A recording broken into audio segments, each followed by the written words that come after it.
Hello மக்களே, நம்ம இன்றைக்கி ஃபிஷ் ஃப்ரை எப்படி பண்ணுறதுன்னு பார்க்க போகிறோம். இந்த மாதிரி நீங்கள் பண்ணிங்கன்னா இதே மாதிரியே தான் பண்ணுவீங்க. அந்த அளவுக்கு நல்லாயிருக்கும்.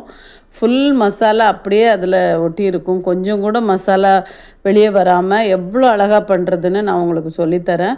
இது கண்டிப்பாக பாருங்கள். இது மாதிரி செஞ்சு பாருங்கள். எந்த மீனாக இருந்தாலுமே ரொம்ப நல்லா டேஸ்ட்டாக இருக்கும். நீங்கள் ஏதாவது ஒரு மீன் எடுத்துக்கோங்க, பிரச்சனை இல்லை. நான் இப்போ பாறை மீன் எடுத்துருக்கேன். நீங்கள் எந்த மீன் வேணுமோ அந்த மீன் எடுத்துக்கோங்க.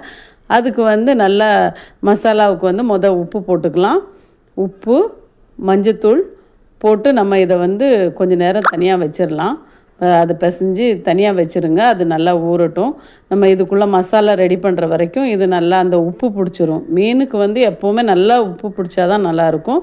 மீனோ சிக்கனோ எதுவுமே கொஞ்சம் நேரம் நல்லா உப்பு பிடிக்கிறது வரைக்கும் வச்சுருங்க. இது நல்லா சைடில் இருக்கட்டும். இது கொஞ்சம் நேரம் அது வரைக்கும் நம்ம மற்ற மசாலாலாம் ரெடி பண்ணிக்கலாம். கொஞ்சோண்டு லெமன் விட்டுருங்க.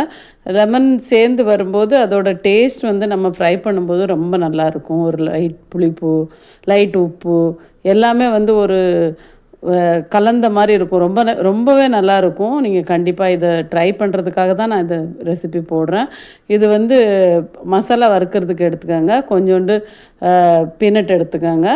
அதை நல்லா வறுத்து அது நல்லா வாசம் வரைக்கும் வறுத்துருங்க. அதுக்கப்புறம் நம்ம ஒன்று ஒன்றா மசாலா போடலாம்.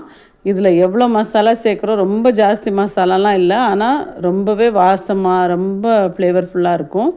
கண்டிப்பாக ட்ரை பண்ணுங்கள். அதுக்காக தான் பாருங்கள். இப்போ ஒரு ஸ்பூன் சீரகம், ஒரு ஸ்பூன் மிளகு, ஒரு அரை ஸ்பூன் பெருஞ்சீரகம், ஒரு 1/4 ஸ்பூன் வெந்தயம், 1/4 ஸ்பூன் கடுகு இதை போட்டு நல்லா வறுத்து எடுத்துருங்க.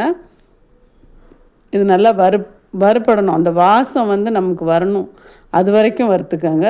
ரொம்ப தீய விடக்கூடாது. ஆனால் எதுவுமே தீஞ்சுதுன்னா கசப்பாயிடும். கசந்ததுன்னா நல்லா இருக்காது இல்லையா? ஒரு மீன் ஃப்ரை நம்ம இவ்வளோ டேஸ்ட்டாக சாப்பிடணுன்னு ரெடி பண்ணுறோம். அது கசக்கிற மாதிரி நம்ம பண்ணிடக்கூடாது. அதனால் நல்லா இதை வறுத்து இதை தனியாக கொட்டிடுங்க.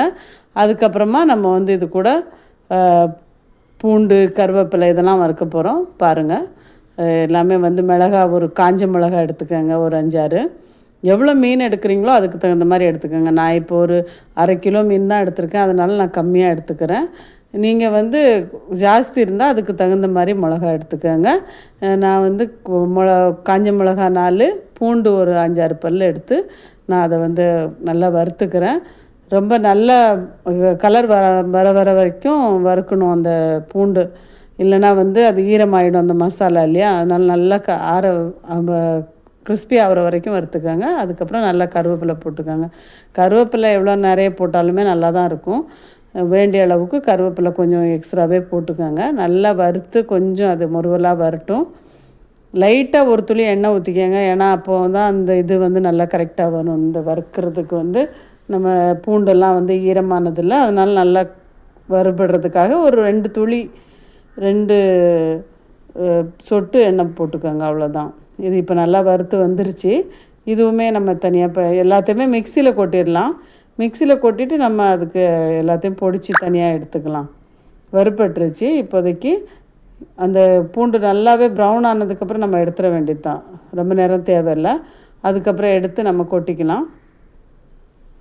கொட்டி எல்லாத்தையும் அரைச்சி எடுத்துக்கலாம். மீனுக்கு ஸ்பெஷலாக அந்த மசாலா பண்ணி நீங்கள் ஒரு டைம் பண்ணிங்கன்னா ரொம்பவே உங்களுக்கு பிடிக்கும். இது மாதிரியே தான் நீங்கள் பண்ணுவீங்க. அந்த அளவுக்கு எனக்கு கான்ஃபிடென்ட் இருக்குது. அதனால் இதை கண்டிப்பாக ட்ரை பண்ணுங்கள். இப்போ நம்ம கொஞ்சோண்டு அரிசி இந்த பைண்டிங் பண்ணுறதுக்கு இந்த மசாலாவை நம்ம அதில் வைக்கிறதுக்கு நம்ம வேறு மைதா, கார்ன்ஃப்ளவர் அப்படி எதுவுமே போட போகிறதில்ல. எந்த இதுவும் போடுறதில்ல. கடலை மாவோ எந்த மாவோ ஐட்டமே போடாமல் இதை கொஞ்சோண்டு அரிசி வறுத்து அது கூட போட்டுட்டிங்கன்னா அந்த மசாலா ஃபுல் பைண்ட் ஆகிடும். அப்போ அந்த மீன் மேலே போடும்போது அது ஒரு கோட்டிங் மாதிரி பிடிச்சிரும். அதுக்காக தான். இப்போ இது எல்லாத்தையும் அரைச்சி எடுத்துருவோம். அரைச்சி எடுத்ததுக்கப்புறம் 1 ஸ்பூன் கொத்தமல்லி பவுடர், அப்புறம் ஒரு ஸ்பூன் சில்லி பவுடர், ஒரு அரை ஸ்பூன் மஞ்சள் தூள் இதை போட்டு இதையும் சேர்த்து நம்ம அது கூட குறைப்பாக அரைச்சி எடுத்துக்கலாம். இப்போ அரைச்ச மசாலாவை பாருங்கள். ரொம்ப நைஸாக அரைக்க தேவையில்லை. கொஞ்சம் குறைப்பாக தான் இருக்கும். பாருங்கள் எப்படி இருக்குன்னு. இந்த மாதிரி அரைச்சா போதும். ரொம்ப நைஸாக பவுடராக அப்படி அரைக்கணுன்னு அவசியம் இல்லை. இதை நம்ம இப்போ ஒரு தட்டில் கொட்டிட்டு ஒரு 2-3 ஸ்பூன் பவுடர் தனியாக எடுத்துக்கலாம். அதில் நம்ம அந்த மீனை நல்லா கோட் பண்ணிடலாம். பாருங்கள். இப்போ இதில் வந்து போட்டுட்டு மசாலாவை அதில் வந்து மீனை வச்சு மேலேயும் கீழேயும் நல்லா கோட் பண்ணி சைடு பண்ணி வச்சுடுங்க. ஒரு 5-10 நிமிஷம் தான், ரொம்ப நேரம் தேவையில்லை. 5 நிமிஷம் அப்படியே வச்சுட்டு நீங்கள் எண்ணெய் சூடாகிறது வரைக்கும் வச்சுட்டு ஃப்ரை பண்ணாலே போதும். இங்கே பாருங்கள், இப்படி தான் இதை கோட் பண்ணணும். எல்லா இடத்துலையும் படுற மாதிரி மசாலா போட்டுக்கோங்க. நிறைய மசாலா தேவைப்படாது, இது ட்ரை மசாலான்றதுனால டக்குன்னு பிடிச்சிரும். பாருங்கள், நான் அரைச்சதுலே வந்து நான் பாதி வச்சுருக்கேன். பாதியில் தான் நான் இவ்வளோ மீனையும் பண்ணிகிட்ருக்கிறேன். இப்போ இதில் வந்து எல்லாத்தையும் கோட் பண்ணி தனியாக வச்சுட்டு நம்ம தவா வச்சு ஃப்ரை பண்ணிட வேண்டியது தான். ஒன்றும் பெரிய வேலை இல்லை, ஆனால் ரொம்ப நல்லா வரும். இப்போ எல்லாத்தையும் கோட் பண்ணிட்டேன். பாருங்கள், இவ்வளோ மசாலையிலே எல்லாமே கோட் ஆகிடுச்சு. நல்லா கோட் பண்ணி வச்சுட்டு நம்ம தேவையான அளவுக்கு எத்தனை மீன் இருக்கோ அத்தனை மீனையும் நல்லா கோட் பண்ணி கொஞ்சம் சைடில் வச்சுடுங்க. வச்சுட்டு இப்போ தவா அடுப்பில் வச்சிடலாம். வச்சு எண்ணெய் போட்டுக்கோங்க. ரொம்ப எண்ணெய் தேவையில்லை, முங்குற மாதிரிலாம் எண்ணெய் தேவையில்லை. லைட்டாக அந்த இதை மாற்றி போட்டு ஃப்ரை பண்ணுற மாதிரி தான் தேவை. அதனால் வந்து ரொம்ப எண்ணெய் தேவையில்லை. ஒரு பாத்திரத்தில் வந்து ஒரு முட்டை அடித்து எடுத்துக்கோங்க. லைட்டாக உப்பு போட்டு ஒரு முட்டையை நல்லா அடித்து எடுத்துக்கோங்க. இதை வந்து நம்ம அந்த மீனை வந்து இதில் லைட்டாக முக்கி நம்ம போட்டோன்னா ரொம்ப வித்தியாசமாக இருக்கும். ஏன்னா அந்த மசாலா ஒரு துரும்பு கூட வெளியே வராது. அதுக்காக தான் இது வேண்டாம் அப்படின்னு நினச்சினா கூட நீங்கள் இதை ஸ்கிப் பண்ணிடலாம்.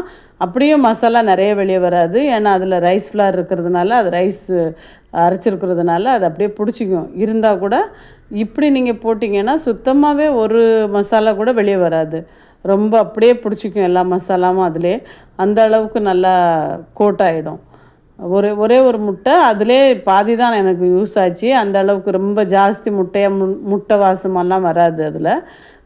நார்மலி நம்ம எப்படி இது பண்ணுறோமோ அந்த அளவுக்கு தான், ரொம்ப கம்மியாக தான் முட்டை அதில் தொடுற மாதிரி இருக்கும். ரொம்ப ஜாஸ்தியெல்லாம் முட்டை வாசம் இதெல்லாம் எதுவும் வராது. ரொம்ப நல்லாவே இருக்கும் டேஸ்ட்டு. இது கொஞ்சம் நேரம் இது ஒரு சைடு வந்ததுக்கப்புறம் நம்ம மாற்றி போட்டு இன்னொரு சைடு வேக வச்சிடலாம். ஒரு சைடு வேகிற வரை விட்டுருங்க. அது கொஞ்சம் வேகிறதுக்கு முன்னே மாற்றினீங்க அப்படின்னாக்கி அந்த மசாலா கொஞ்சம் இதாகிறதுக்கு சான்ஸ் இருக்குது. அதனால் நல்லா வேக விட்டுட்டு ஒரு சைடு அடுத்த சைடு திருப்பணும். அதுதான் நமக்கு டிப்ஸு. ஏன்னா நம்ம டக்குன்னு சில பேர் போட்ட உடனே திருப்பி விட்ருவாங்க.